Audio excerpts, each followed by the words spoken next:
Revenge with Ava. The first time I realized Daniel Crane could steal oxygen from a room and make people thank him for it, I was standing behind a glass wall with my laptop hugged to my chest like a shield.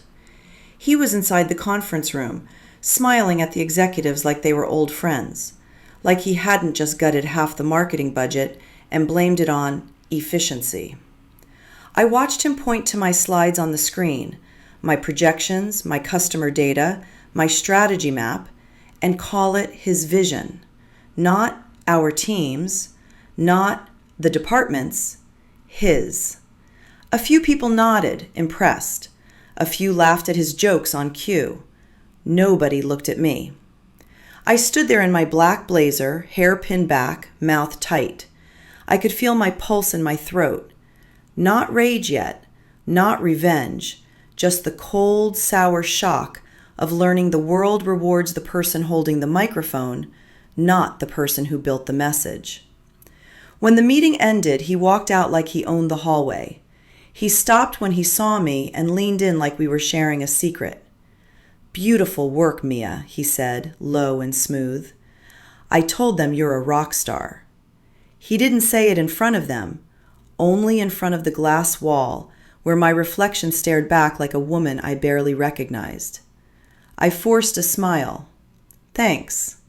His eyes flicked down to my laptop. "Email me the raw data set. The board might want a deeper look." He said might, but his tone meant will. I nodded because my body still believed obedience was protection. He walked away and his cologne lingered like smoke. That night, I sat in my apartment, lights off, laptop open, and stared at the scent folder like it was a crime scene. Every report I'd written, every presentation I'd polished at 2 a.m., every last-minute fix I pulled so Daniel could look flawless in front of people who could end my career with a sentence. I'd done it because I thought hard work was a language that powerful people respected. But hard work is silent, and silence, I was starting to learn, is how you disappear. My phone buzzed. A text from my mother. "You eating enough? You sound tired." I almost laughed. "No, Mom, I'm not eating enough. I'm being eaten." I typed back. "I'm okay. Busy week." Then I closed the message and opened a new email to Daniel. Attached, the raw data set. My finger hovered over send. I could still stop it. I could still hold something back. But I didn't. Because at that moment, I didn't know I was feeding the monster. And monsters don't just take what you offer. They take what you are. The next day, Daniel called me into his office. His office was all glass and steel, with a view of the city like a brag.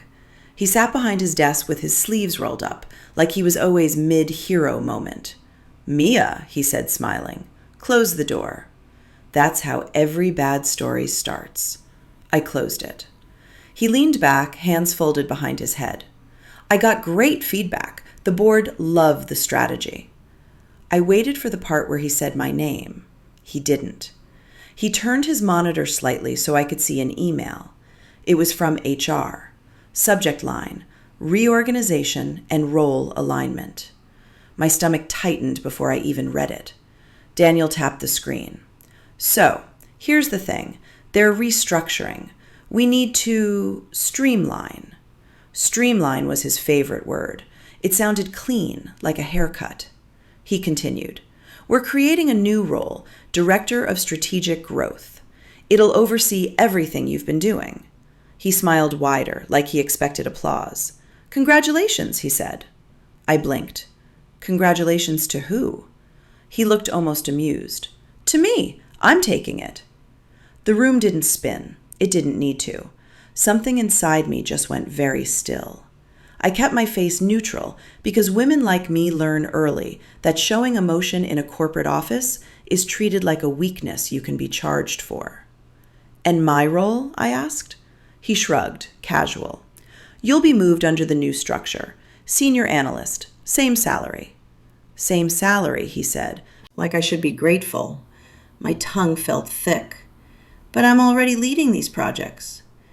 Daniel leaned forward, elbows on the desk, voice soft. Listen, titles are politics. You're young. You've got time. I was 32, not young, not old, just old enough to know when someone is trying to lock you into a box and call it mentorship. He said, and I need you focused on execution. You're amazing at execution. Execution. The word hit like a sentence. I smiled again because my body still thought smiling could keep me safe. Of course, I said. Daniel relaxed. Knew you'd understand. I walked out of his office with my nails biting crescents into my palm. At my desk, the office noise felt too loud. Keyboards clacked like insects. People laughed in the kitchen area. Someone heated up soup and the smell made my stomach turn. I opened my calendar. 3 weeks from now, annual donor gala, a black tie event where our CEO, Mark Harlan, liked to parade his leadership team in front of wealthy investors like trophies. Daniel was always front row, always polished, always ready. And I was always the one backstage, stitching the show together. That gala had been my idea last year, my concept, my layout, my messaging. Daniel took the credit then too, but this time the gala felt different. This time it felt like a stage, a place where someone could fall. I caught myself thinking it and my chest tightened with guilt. I wasn't that kind of person. I was responsible, ethical, the woman who believed karma worked on its own timetable. But karma, I was starting to suspect, needed help. That evening I stayed late, not because I was loyal, because I was hunting. I waited until most of the floor emptied, until the lights above the cubicles dimmed and only the executive wing stayed bright. Daniel's office was still lit. I saw him through the glass, pacing with his phone pressed to his ear, laughing. When he hung up, he picked up a folder from his desk. Thick, red, confidential, stamped across the front. He slipped it into his bag and walked out. I froze, watching him. Confidential files weren't supposed to leave the building. Not ever. He didn't even look around. He moved like he didn't fear rules, like rules were for people like me. When he disappeared into the elevator, I stood and walked, quiet, careful, toward his office. My heartbeat was loud in my ears, but the hallway was empty. His door was locked. I stared at the keypad. Then I remembered something small, something stupid. 2 months ago, Daniel had asked me to help set up his new security code because he kept forgetting numbers. He'd laughed about it, called himself hopeless, said he needed me because I was detail-oriented. He'd punch the code in while I watched. A simple pattern, his daughter's birthday. I still remembered it. My fingers hovered. I told myself no. I told myself this was crossing a line. I told myself good people don't do this. But then I heard his voice in my head. Titles are politics. You're amazing at execution. And I thought about my name disappearing piece by piece until one day I'd be 40 and still called support. I typed the code. The lock beeped. The door clicked open. I stepped inside and the smell hit me first. Expensive cologne, leather, and something colder underneath, like metal. His desk was spotless except for one thing, a thin stack of papers slightly out of place, like they'd been handled recently. I told myself to leave, but my feet didn't listen. I moved closer. The top page had our company's letterhead and a list of accounts. High net worth donors, donation amounts, and next to several names, handwritten notes in black ink.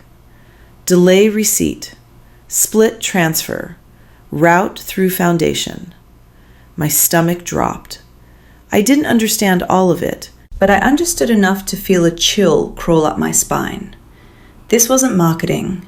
This wasn't strategy. This was money, and someone was moving it like a shell game. I flipped another page, a column labeled Executive Discretion, a percentage, and then a name, Daniel Crane. Under it, a number that made my mouth go dry. 6 figures. Bonuses, hidden fees, something worse? I stared at it too long, like my eyes could make it make sense. Then the sound of an elevator ding snapped me back into my body.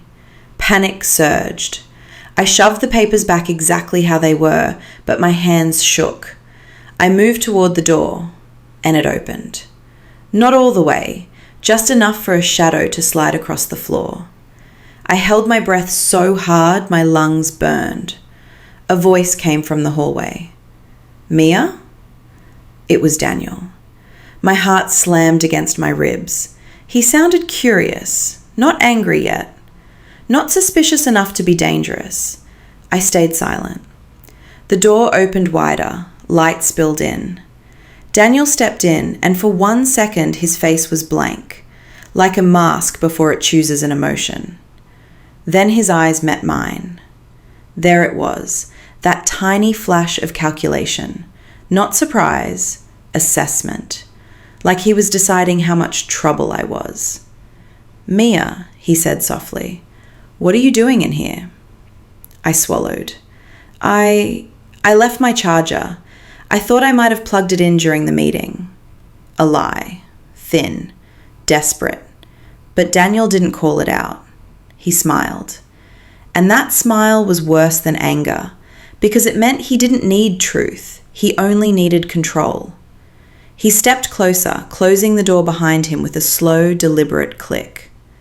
"No problem," he said. "I can help you look." His voice was gentle, but the room felt like it had lost oxygen. I forced myself to meet his eyes, and I understood in a clean, sharp way that I had just stepped into a different game. This wasn't about credit anymore. This was about something that could destroy people. Daniel walked toward his desk and picked up the red confidential folder like it was nothing. He tapped it against his palm. "You know," he said, "I really do like you, Mia." He said it like a compliment, but it landed like a warning. "I think you're smart," he continued, "and smart people know when to mind their own business." I smiled again, because my body didn't know any other survival skill. "Of course," I said. "I wasn't," he held up a hand, cutting me off. "No need to explain." He leaned closer, lowering his voice. "Look, I'm going to make this easy. You keep doing what you're good at, you stay loyal, and I'll make sure you're taken care of." Taken care of, like a pet, like a secret. "And if I don't?" I heard myself ask. Daniel's smile didn't change, but his eyes did. They went colder. "If you don't," he said calmly, "then you'll learn something about power." He stepped back and opened the office door. "Go home, Mia. Get some sleep." I walked out on legs that didn't feel like mine. All the way to the elevator, I kept my face neutral, because the worst thing you can do around someone like Daniel is let them see you break. In my car, I sat with my hands on the steering wheel and stared at the dark windshield. My reflection stared back. Not a victim, not a hero, just a woman who had looked behind a curtain and realized the magician had a knife. My phone buzzed, an email notification. From Daniel. Select. Tomorrow's meeting notes. I opened it. One sentence. "Let's keep our focus on the gala. Big opportunity for visibility." Visibility. My throat tightened. He was reminding me where my cage was. I drove home through wet streets, the city lights smearing into long, blurred streaks. At a red light, I realized my hands were shaking. Not from fear anymore, from anger that had finally found its shape. When I got home, I didn't turn on the lights. I sat in the dark and opened my laptop. Not to work, to plan. Because if Daniel was right about one thing, it was this. Power is a game, and I had been playing like it was a prayer. I pulled up the gala budget, the vendor contracts, the guest lists, and I stared at the names, big donors, board members, press contacts. I thought about those papers on his desk. Len receipt, double transfer, roots through foundation. If Daniel was moving money, he wasn't alone. People like him never are. But people like him also get careless because they think nobody will ever open the door. I opened a new document, title, Contingency. Then I wrote the first line like a vow. If they want to erase me, I'll make them remember. Outside my window, the city was quiet, but my mind was loud. I knew this was dangerous. I knew I could lose everything. But there was something else too, something small and steady in my chest. Hope. Not the soft kind, the sharp kind, the kind that says, you are not alone, even if the only person standing with you is you. And in that moment, I decided I would not be invisible again, not in Daniel's story, not in anyone's. Because if karma always finds a way, I was about to become the way. The next morning, I walked into the office like nothing had happened. That was the first rule. If you want to survive a predator, you don't limp, you don't glare, you don't make sudden moves that scream, I know. You smile, you blend, you become boring. Daniel was already there when I arrived, coffee in hand, tie perfect, confidence dripping off him like expensive oil. He waved at me from across the floor like we were teammates, like he hadn't cornered me in his office and warned me with a smile. I nodded back, calm. Inside, my stomach was a tight fist. At my desk, I opened my email and read his message again. Let's keep our focus on the gala. Big opportunity for visibility. Big him, a spotlight for his lies. Good. Let him stand in the light. It makes it easier to see the stains. I started doing what I do best. X'd executors. I scheduled vendor calls, confirmed the venue, rechecked the seating chart, and quietly, beneath all the normal tasks, I began building a second plan. A plan that didn't look like revenge. It looked like responsibility. Because in corporate America, the easiest way to hide a weapon is to label it process. By noon, I had my first piece, the gala's donation portal. Last year, we used a third-party platform for high-dollar pledges. Donors loved it because it was smooth, private, and fast. Daniel loved it because it had layers. He'd insisted on keeping it this year. It's efficient, he'd said. Now I knew what that meant. I pulled up the admin settings and stared at the access log. Usernames, timestamps, IP addresses. It wasn't my job to monitor it, but I had admin rights because Daniel had once said, Mia handles details better than anyone. He'd given me the keys without noticing the lock worked both ways. I scrolled. Most activity was normal. Then I saw it. A series of logins late at night. Not from Daniel's office, not from the building.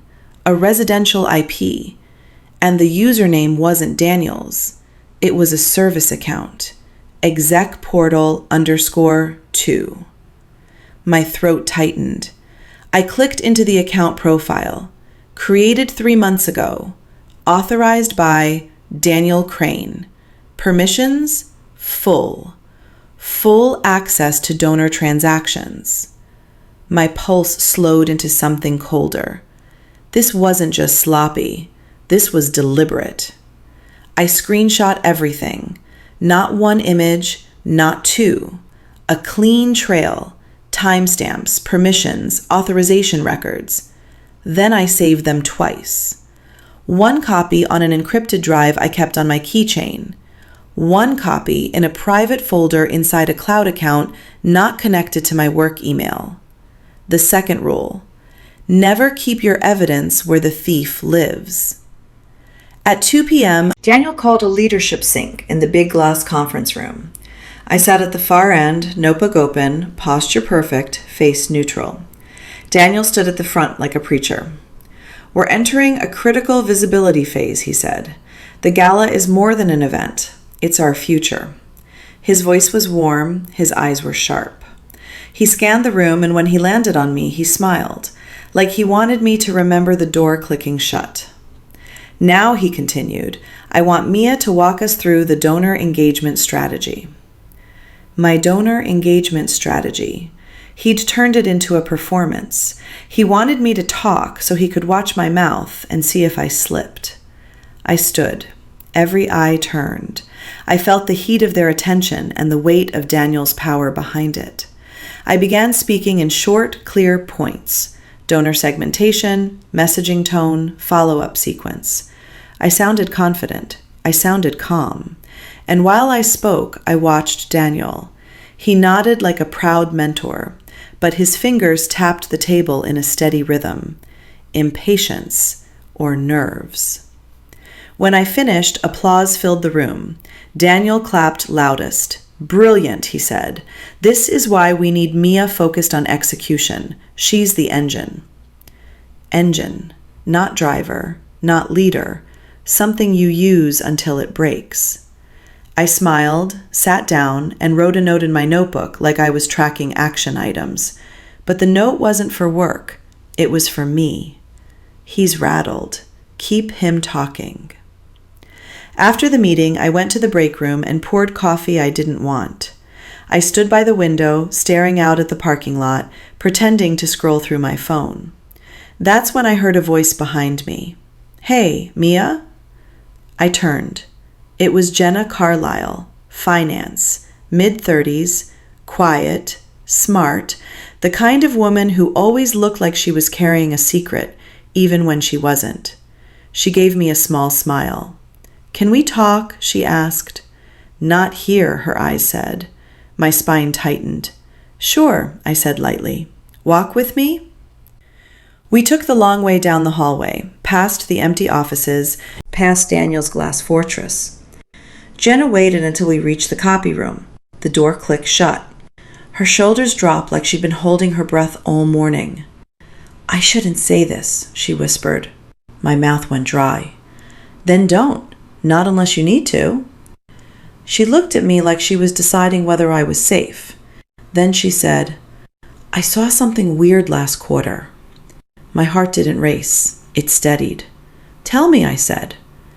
Jenna lowered her voice further. Donor receipts. Some were delayed, some were split across accounts. I flagged it and my manager told me to drop it. I felt the chill spread through my chest. Who told your manager? I asked. Jenna hesitated. Daniel. Of course. I kept my face calm, but my mind sharpened. How many receipts? I asked. A lot, she said. Enough that it made me sick. But I didn't have proof, just patterns. And Daniel has friends upstairs. I thought about the folder on his desk. I thought about the service account. I thought about the gala and the donors and the way money can vanish when you call it administration. Jenna swallowed. I'm telling you because I saw you leave Daniel's office yesterday, and you looked like someone had threatened you without raising his voice. My throat tightened. I didn't want to drag Jenna into this, but she was already in it, whether she knew it or not. I chose my words carefully. Jenna, I said softly, if you ever find anything again, anything concrete, don't send it through work email. Don't print it. Don't talk about it in the office. Her eyes widened. Mia, what's going on? I met her gaze and let just enough truth show. Something is rotten, I said, and I think the gala is where they're going to move the biggest chunk. Jenna's face paled. Oh my God. I didn't touch her, but I leaned in. If you want to stay safe, I said, act normal. And if anyone asks, we talked about seating arrangements. She nodded fast. Then she left the copy room like nothing happened. I stood there alone, listening to the hum of the fluorescent lights. My hands were steady, but inside, something turned. This wasn't just about Daniel stealing credit. This was theft, real theft. And if I went after him, I needed to be perfect. Because men like Daniel don't fall from one mistake. They fall when their story collapses in front of the right people. That evening I stayed late again, not to sneak into his office this time, to become invisible in a different way. I opened our shared drive and searched for the Gala donor report templates. Then I searched for exec portal _2. No results. So I searched for the IP address. Still nothing. But when I searched for foundation routing, a file popped up.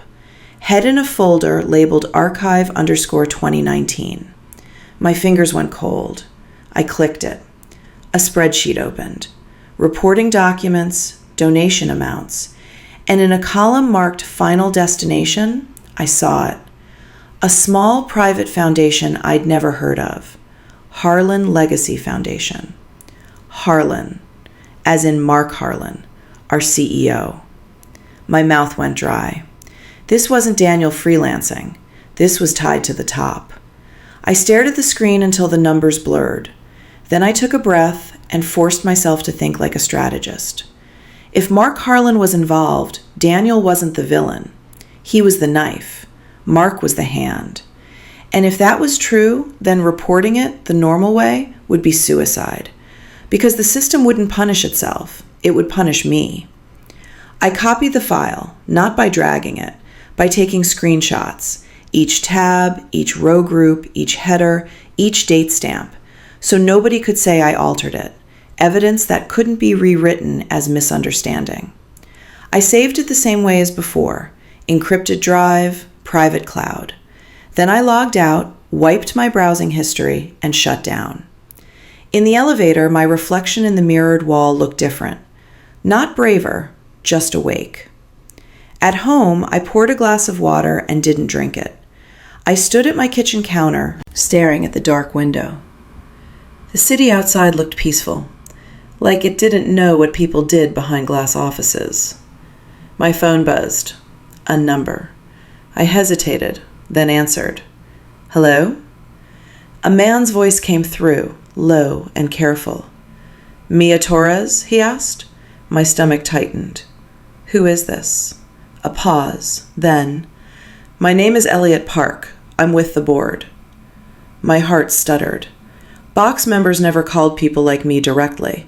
Not unless something was wrong. Okay, I said slowly. Why are you calling me? Elliot's voice dropped. Because I think you're in danger. My skin prickled. I'm sorry, I whispered. He exhaled. I can't say much over the phone, but I saw what happened in the meeting last week. Daniel presenting your work, the way he treats you. My grip tightened on the phone. That's not illegal. No, Elliot said, but it's a pattern. And people who treat you like that, they do worse when you get in their way. I didn't answer. He continued. I'm calling because I've been looking into something, quietly, and I need someone on the inside who can tell me if I'm crazy. My heart hammered. He's fishing, my mind warned. This could be a trap. Daniel could be using the board to test me. I forced my voice calm. What exactly are you looking into? Elliot hesitated, then said, donor money. The words hit like a door slamming. My breath caught. Elliot spoke fast now, like he'd already regretted calling. I've noticed irregularities, small ones, enough to make me ask questions. And every time I ask, Mark Harlan shuts it down. Mark. My suspicion hardened into something sharp. Elliot said, so I'm asking you, Mia, have you seen anything? Anything at all that feels off? My mind raced. If Elliot was real, he could be my lifeline. If he was not, he was my executioner. I chose the only safe truth. I've felt pressure, I said carefully, and I've seen things that don't sit right. Elliot went silent for a beat. Then, can you meet me? I swallowed. Where? Not at the office, he said quickly. Somewhere public, coffee shop, tomorrow morning, 7:15, before work. My pulse surged. Why me, I asked. Because, he said, you're smart, and you're overlooked. That's the most dangerous combination, for them. I stared at my kitchen floor, the tiles suddenly too bright in the dark. Okay, I said softly. Where? He gave me an address. Downtown, a cafe with big windows, public, visible, safer than a closed office. He added, "Bring nothing from work, no documents, no flash drives, just you." I felt a chill. "Fine," I said. Before he hung up, he said one more thing. "If Daniel senses you're not under his thumb," Elliot warned, "he'll try to destroy you before you can speak." Then the line went dead. I stood there with the phone still pressed to my ear. My chest rose and fell like I'd been running. Now there was a board member involved, which meant the game board was bigger than I thought, and the timeline had just accelerated.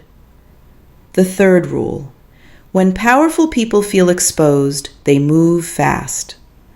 The next morning I woke before my alarm. The sky outside was still dark, the city quiet. I dressed in neutral colors, gray coat, black boots, nothing memorable.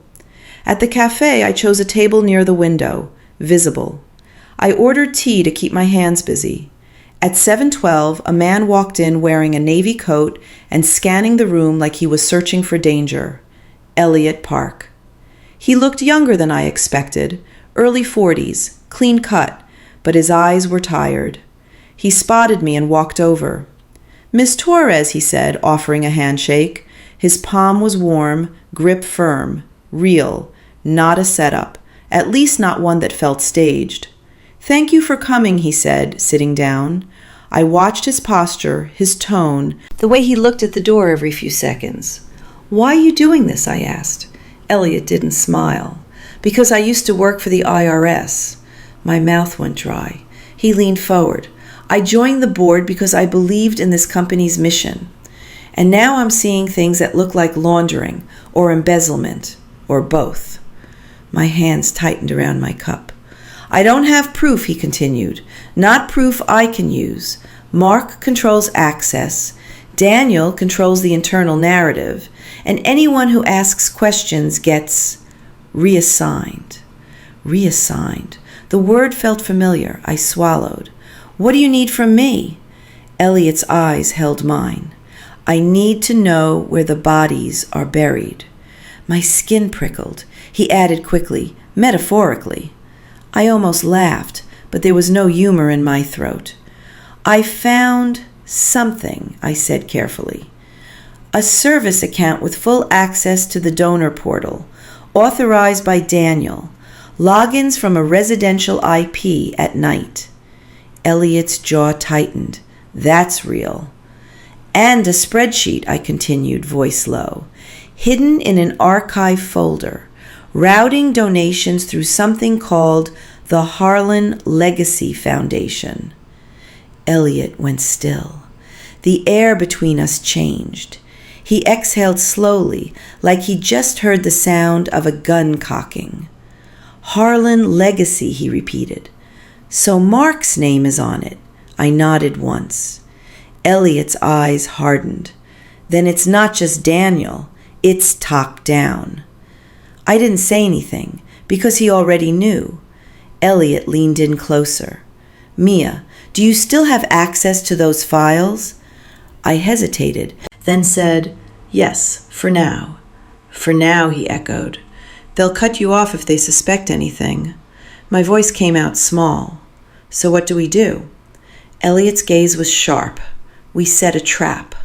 My heartbeat kicked. "A trap?" I whispered. Elliot nodded. "The gala. It's the perfect laundering moment. High volume, high emotion, people distracted, money moving fast." He lowered his voice even more. "If we can capture the transaction trail in real time, before they scrub it, we can take it to law enforcement. Not internal auditors, not HR, actual federal investigators." My pulse thrummed. This was no longer revenge. This was war. Elliot slid a business card across the table. On the back was a handwritten number. "Burner phone," he said. "If anything feels off, call me. Do not text." I picked it up. "Elliot," I whispered, "what if they find out?" His eyes didn't soften. "Then you'll need to be ready," he said, "because they won't just fire you. They'll smear you. They'll make you look unstable.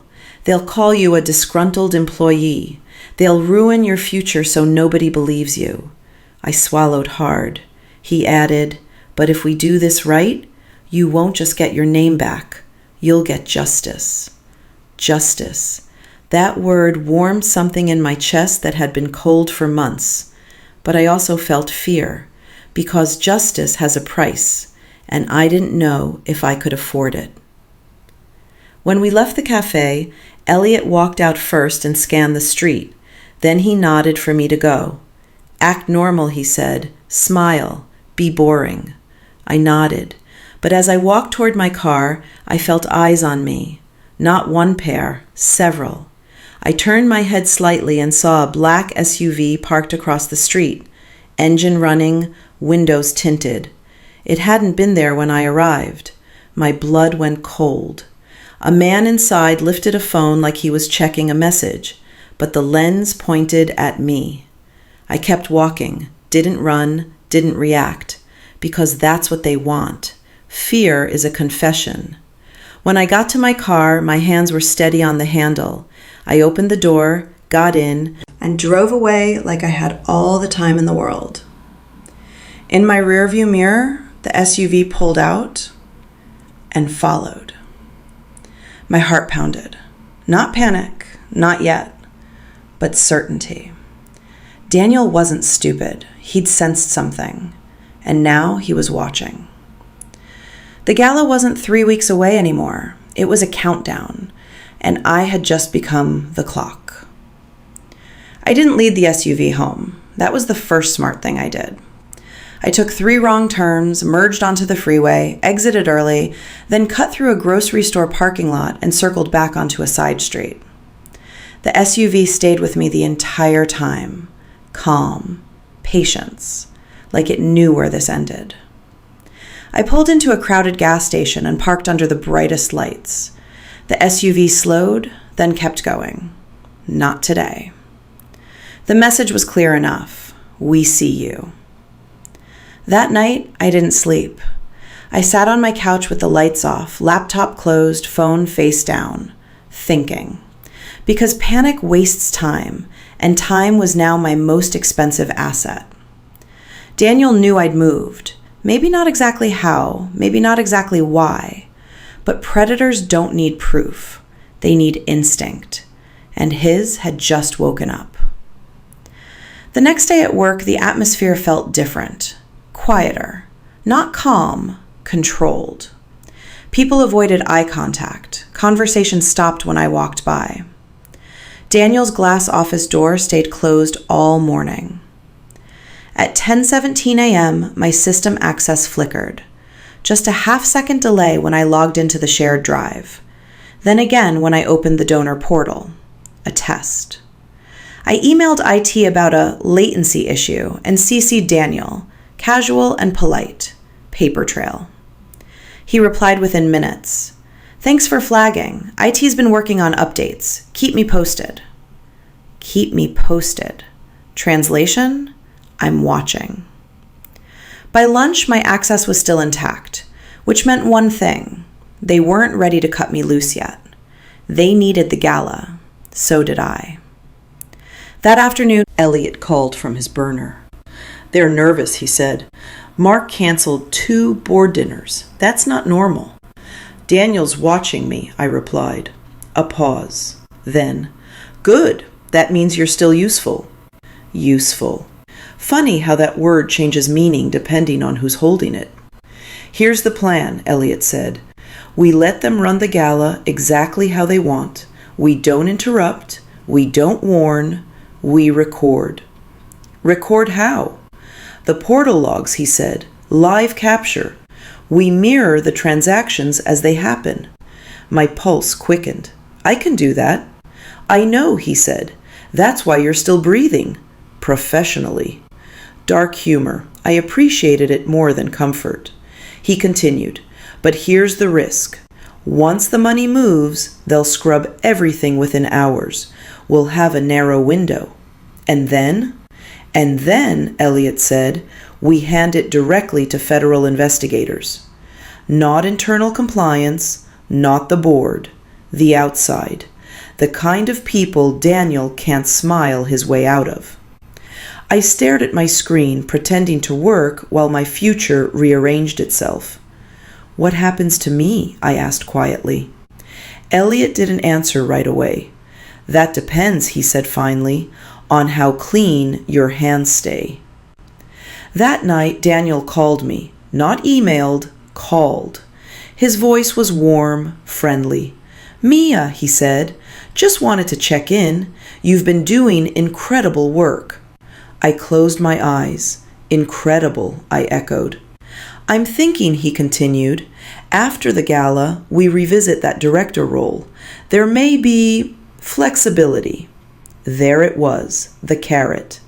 I let silence stretch just long enough to feel real. "That means a lot," I said. "I just want to do what's best for the company." Daniel laughed softly. "I know you do." He paused, then added, "You haven't been talking to anyone outside the usual channels, have you?" My heartbeat stayed steady. "No," I said. "Why would I?" Another pause. Then, "Just checking. You know how rumors start." Yes, I did. The day of the gala arrived wrapped in black fabric and champagne smiles. The venue glowed, crystal lights, white linens, donors in tailored suits and polished confidence. Money smelled different in rooms like this. Cleaner, louder. Daniel moved through the crowd like a host who believed he owned the night.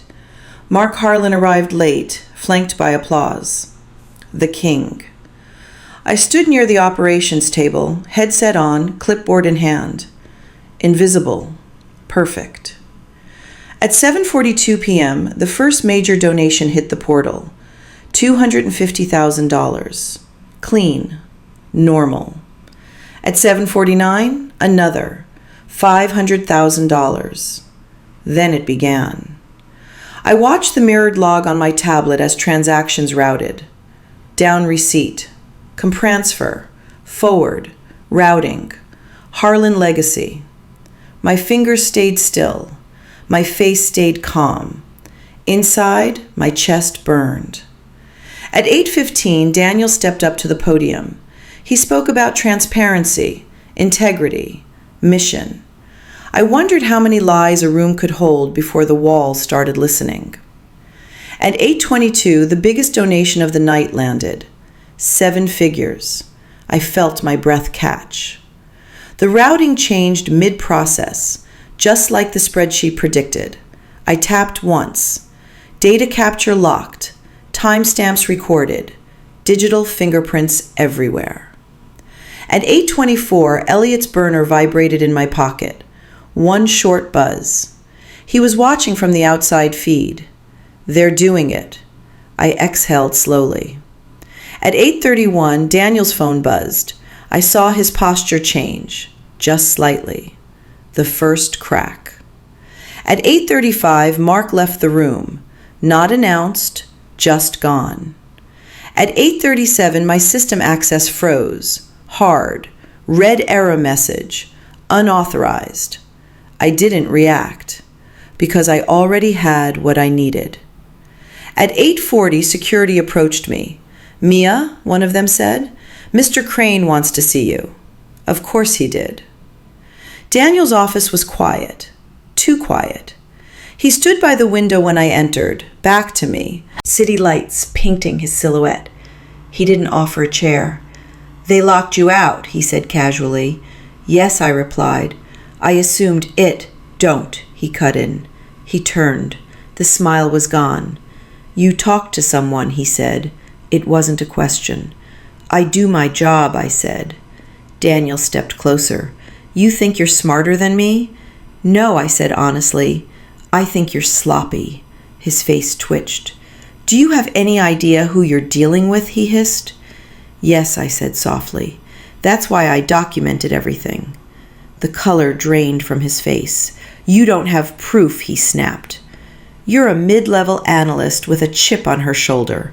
I met his eyes. "The portal logs say otherwise." Silence. Heavy. Dangerous. "You could have had everything," he said quietly. "A title. Protection." I shrugged. I already had something better. What? My name. The knock on the door came sharp and final. Daniel turned just as it opened. 2 men in dark suits stepped in. Behind them, Elliot. Daniel's mouth opened. No sound came out. "Daniel Crane," one of the men said, "we're with federal investigations. We need you to come with us." The room tilted. Not for me, for him. "This is a mistake," Daniel said, voice cracking. "Mark knows." "Mark Harlan is also in custody," Elliot said. Daniel collapsed into the chair he hadn't offered me. As they let him out, he looked at me, not angry, not hateful, afraid. And in that moment, I felt no joy, only relief. The aftermath was loud. Headlines, audits, resignations. Mark Harlan disappeared from the website within hours. So did Daniel. I was placed on leave, then reinstated, then promoted, but that wasn't the miracle. The miracle was quieter. Emails from people who said, "I thought I was alone. I wasn't. Neither were they. I don't work there anymore. I chose something smaller, cleaner. But when I walk into a room now, I take my name with me, and I don't give it away." Because karma doesn't always arrive on its own. Sometimes it needs a witness. And sometimes it needs a woman who refuses to stay invisible. Not every victory needs applause or a corner office. Sometimes walking away with your dignity is the real promotion. Thanks for watching. I'll catch you in the next story.